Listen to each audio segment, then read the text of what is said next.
Assalamualaikum warahmatullahi wabarakatuh. Kami dari kelompok 1 kelas Majenang akan mempresentasikan paper tentang angina pectoris.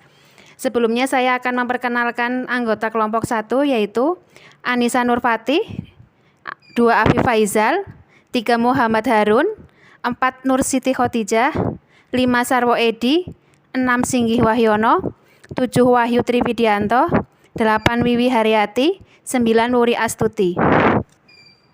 Pengertian dari angina pectoris yaitu suatu sindrom klinis di mana klien mendapat serangan sakit di daerah sternum atau di bawah sternum atau yang disebut dengan substernal pada dada sebelah kiri yang khas yaitu seperti ditekan atau terasa berat di dada yang sering kali menjalar ke lengan sebelah kiri, kadang-kadang menjalar ke punggung, ke rahang, leher atau ke lengan sebelah kanan. Sakit pada dada tersebut biasanya timbul pada waktu pasien melakukan aktivitas. Untuk penyebab dari angina pectoris, menurut Nurse Reni Yuli Aspiani tahun 2016 yaitu faktor penyebabnya 1. Suplai oksigen ke miokard berkurang yang disebabkan oleh 3 faktor. 1. Faktor pembuluh darah seperti aterosklerosis, spasme, dan artritis. Kedua, faktor sirkulasi meliputi hipotensi, stenosis aorta, dan insufisiensi aorta. Yang ketiga, faktor darah, yaitu anemia, hipoksia, dan polisitemia. Penyebab yang kedua yaitu peningkatan curah jantung yang dapat disebabkan oleh aktivitas emosi, makan terlalu banyak, anemia, dan hipertiroidisme. Penyebab yang ketiga yaitu peningkatan kebutuhan oksigen miokard dapat disebabkan oleh kerusakan miokard, hipertrofi miokard, dan hipertensi diastolik. Faktor predisposisi terjadinya angina pectoris yang 1 dapat dirubah atau dengan dimodifikasi, yang kedua tidak dapat dirubah. Untuk faktor yang dapat diubah, misalnya dengan diet, merokok, hipertensi, obesitas, kurang aktivitas, diabetes mellitus, atau dengan pemakaian kontrasepsi oral. Untuk faktor yang tidak dapat dirubah, 1 usia, 2 jenis kelamin, 3 ras, 4 hereditas. Faktor pencetus serangan angina pectoris. 1. Emosi atau berbagai emosi akibat sesuatu situasi yang menegangkan mengakibatkan frekuensi jantung meningkat akibat pelepasan adrenalin dan meningkatnya tekanan darah. Dengan demikian, beban kerja jantung juga meningkat. Faktor pencetus serangan yang kedua yaitu kerja fisik terlalu berat sehingga dapat memicu serangan dengan cara meningkatkan kebutuhan oksigen jantung. Faktor yang ketiga, makan makanan berat akan meningkatkan aliran darah ke daerah mesentrik untuk pencernaan sehingga menurunkan ketersediaan darah untuk suplai jantung. Pada jantung sudah sangat parah, pintasan darah untuk pencernaan membuat nyeri angina semakin memburuk. Faktor yang keempat, pajanan terhadap dingin dapat mengakibatkan vasokonstriksi dan peningkatan tekanan darah disertai dengan peningkatan kebutuhan oksigen. Manifestasi angina pectoris. Angina pectoris pada umumnya ditandai dengan rasa nyeri pada dada seperti ditekan, berat, dan tumpul. Nyeri juga dapat menyebar atau hanya dirasakan di lengan kiri, leher, rahang, dan punggung, khususnya pada penderita wanita. Beberapa gejala lainnya dapat dialami meliputi sesak napas, merasakan nyeri seperti gejala penyakit asam lambung atau GERD, mual, pusing, mudah lelah, gelisah, dan keringat berlebih. Faktor-faktor yang mempengaruhi terjadinya angina pectoris, yang pertama, umur atau usia. Telah dibuktikan adanya hubungan antara umur dan kematian akibat penyakit coronary artery disease. Sebagian besar kasus kematian terjadi pada laki-laki pada usia 35-44 tahun dan meningkat dengan bertambahnya umur. Juga didapatkan hubungan antara umur dengan kadar kolesterol total akan meningkat dengan bertambahnya umur. Kadar kolesterol perempuan sebelum menopause atau pada usia 45-60 tahun lebih rendah daripada pada laki-laki pada umur yang sama. Setelah perempuan mengalami menopause, kadar kolesterol perempuan akan lebih tinggi dibandingkan dengan laki-laki. Yang kedua, faktor yang mempengaruhi terjadinya angina pectoris yaitu gender atau jenis kelamin. Lebih banyak penyerang pria dibandingkan wanita, namun penyebab pasti belum diketahui. Sebelum umur 60 tahun didapatkan 2-3 kali lebih besar pada perempuan. Perempuan yang mengalami menstruasi lebih terlindung daripada laki-laki karena pengaruh hormon estrogen pada perempuan. Faktor yang ketiga, riwayat keluarga atau faktor genetik. Faktor genetik sangat berpengaruh terutama pada laki-laki. Faktor ini dapat ditangani dengan gaya hidup yang sehat dan menghindari gaya hidup yang tidak baik. Seperti kolesterol tinggi, kebiasaan merokok, hipertensi, obesitas, dan diabetes mellitus. Untuk faktor-faktor yang dapat dirubah atau dikendalikan yaitu hipertensi atau tekanan darah tinggi. Hipertensi merupakan suatu keadaan di mana terjadi peningkatan tekanan darah secara abnormal.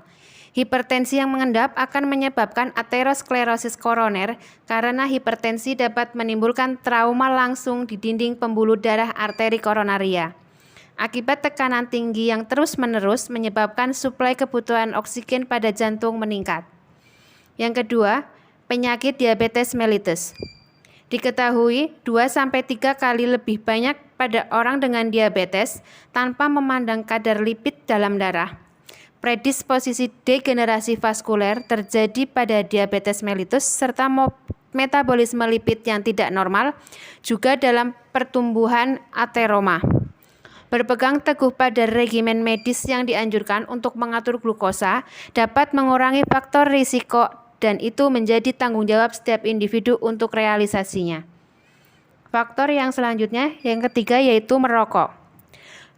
Merokok dapat memperparah dengan cara yaitu kandungan karbon monoksida atau CO lebih mudah terikat oleh hemoglobin sehingga oksigen yang disuplai ke jantung sangat berkurang dan membuat jantung bekerja lebih berat untuk menghasilkan energi yang sama besarnya. Asam nikotinat dalam tembakau memicu pelepasan katekolamin yang menyebabkan kontriksi arteri sehingga aliran darah dan oksigenasi jaringan terganggu. Faktor yang selanjutnya yang keempat yaitu kolesterol.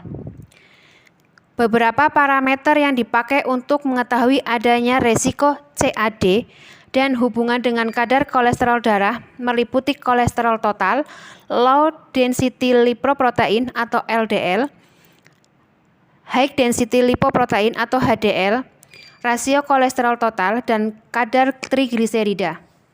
Pada kolesterol total lebih dari 200 mg per desiliter, berarti resiko terjadinya penyakit jantung koroner meningkat. LDL kolesterol bersifat buruk karena bila kadar LDL meningkat atau lebih dari 160 mg per desiliter menyebabkan penebalan dinding pembuluh darah. HDL kolesterol bersifat baik, namun makin rendah kadar HDL atau kurang dari 45 mg per desiliter, maka makin besar kemungkinan terjadinya PJK atau penyakit jantung koroner. Kadar HDL bisa dinaikkan dengan mengurangi berat badan, berhenti merokok, dan menambah exercise karena membantu proses metabolisme dan menurunkan kadar LDL. Faktor yang selanjutnya yaitu kegemukan atau obesitas. Obesitas muncul bersamaan dengan penderita hipertensi, diabetes mellitus, dan hipertrigliseridemia yang meningkatkan kadar kolesterol dan LDL kolesterol dengan berat badan melebihi 20% dari berat badan ideal. Faktor yang selanjutnya yaitu stres. Faktor stres psikologik dan penyakit jantung sangat erat hubungannya dengan penyakit jantung koroner, terutama akan menyebabkan angina pectoris. Secara teoritis, stres yang terus-menerus atau berlangsung lama akan meningkatkan kadar katekolamin dan tekanan darah, sehingga akan menyebabkan penyempitan pembuluh darah arteri koroner. Yang selanjutnya yaitu kurangnya aktivitas fisik. Orang yang kurang bergerak atau jarang berolahraga cenderung gemuk sehingga berpotensi menderita penyakit diabetes mellitus, tekanan darah tinggi, dan naiknya kolesterol. Data menunjukkan bahwa orang yang kurang gerak, pembuluh darah kolateral dari arteri koronaria juga kurang sehingga aliran darah ke jantung berkurang. Latihan fisik dapat meningkatkan kadar HDL sehingga resiko CAD dapat dikurangi karena latihan fisik juga bermanfaat untuk mempengaruhi fungsi paru dan pemberian oksigen ke miokard.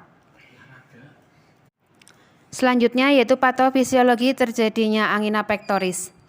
Mekanisme angina pectoris disebabkan oleh kurangnya suplai oksigen ke sel-sel miokardium yang terjadi karena kekakuan arteri dan penyempitan lumen pada arteri koroner. Aterosklerosis adalah penyakit arteri koroner yang sering ditemukan. Jika beban kerja suatu jaringan meningkat, maka oksigen yang dibutuhkan juga meningkat. Jika kebutuhan meningkat pada jantung yang sehat, maka arteri koroner berdilatasi dan mengalirkan lebih banyak darah dan oksigen ke otot jantung. Dan apabila terjadinya penyempitan arteri koroner akibat dari aterosklerosis tidak dapat berdilatasi sebagai respon terhadap peningkatan kebutuhan akan oksigen, maka akan terjadi iskemik atau kekurangan suplai darah miokardium. Jenis-jenis angina pectoris terdiri dari 3 macam, yaitu stabil angina pectoris atau STEMI, 2 unstable angina pectoris atau NSTEMI, yang ketiga varian angina pectoris. Untuk menegakkan diagnosa angina pectoris dapat dilakukan pemeriksaan penunjang seperti tes darah, cek kadar kolesterol, glukosa, tes urin untuk memeriksa fungsi ginjal penderita, melakukan pengukuran tekanan darah, mengukur berat badan, ukuran panggul untuk mengetahui adanya obesitas. Untuk tes lanjutan pemeriksaan penunjang penegakan diagnosa angina pectoris dapat dilakukan dengan elektrokardiogram atau EKG, ekokardiogram atau echo, fotoronsen dan CT scan torak. Tes darah lanjutan seperti troponin I dan enzim jantung lainnya, tes toleransi aktivitas, myocardial perfusion scintigraphy atau MPS, dan angiogram koroner. Komplikasi saat terjadi serangan angina pectoris yaitu nyeri dada seperti ditekan, diremas, atau dada terasa penuh yang tidak bisa ditunjukkan untuk waktu beberapa menit dan berulang-ulang. Kedua, nyeri menyebar ke anggota tubuh lainnya seperti ke punggung, bahu, lengan, rahang, gigi, dan perut. Ketiga, nyeri bertambah parah. Keempat, nyeri ulu hati berkepanjangan. Kelima, merasa gelisah. Keenam, mengalami serangan panik. Ketujuh, mual muntah. 8, sesak napas. 9, keringat dingin. 10, pingsan. 11, mengalami kesulitan berbicara dan bergerak. Sekian presentasi paper angina pectoris dari kelompok kami. Terima kasih. Wassalamualaikum warahmatullahi wabarakatuh.